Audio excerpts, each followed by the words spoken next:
novel therapeutic approach for irreparable rotator cuff tears, utilizing the patient's own tendon.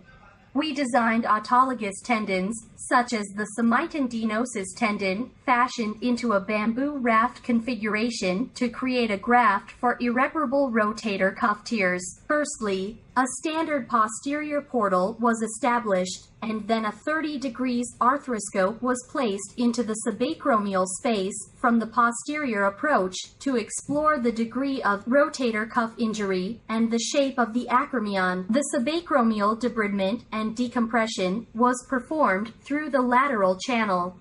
The anterior, posterior, and medial rotator cuff stumps were fully released, and tissue-grasping forceps were used to assess the tension on rotator cuff repair.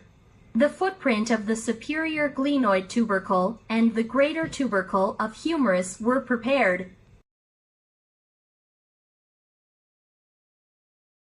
A bamboo raft graft was performed with autologous tendon if the rotator cuff stump could not be restored to the footprint area under the appropriate tension.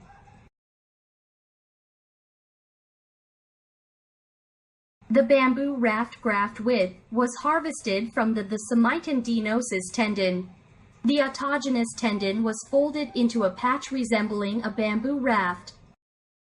First, the tendon was sutured with absorbable sutures edge to edge.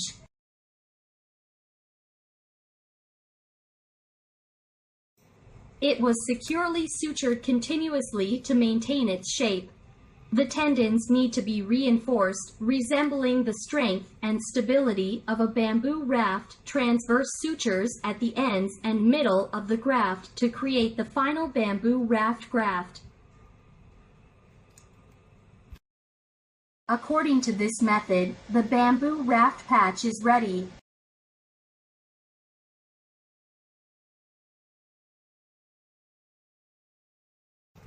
Two anchors were surgically inserted into the scapula at the positions of 10 and 11 o'clock for the right shoulder. These anchors were placed near the articular surface and 1 centimeter lateral to the supraspinatus footprint of the greater tuberosity of the humerus.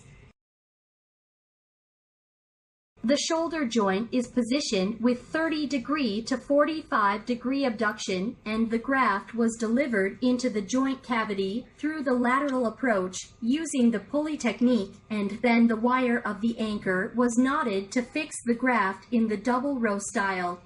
During the surgical procedure, edge-to-edge sutures were utilized to securely sew the implant to the surrounding rotator cuff tissue once they were properly aligned.